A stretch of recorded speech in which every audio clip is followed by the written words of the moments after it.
જેના માથે મોરપીંછ છે.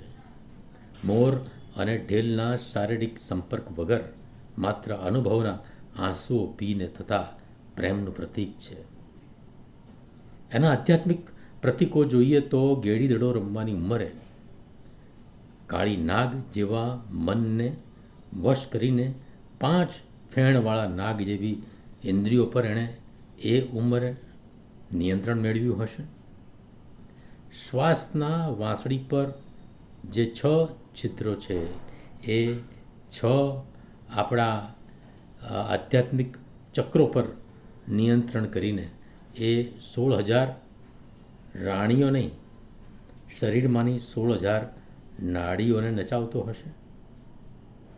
રાધા અને રૂકમણી એ 2 નાસિકાઓને પ્રેમિકા અને પત્નીની જેમ સાચવતો હશે. આપણે આ પ્રતીકો સમજવા બહુ નાના છીએ.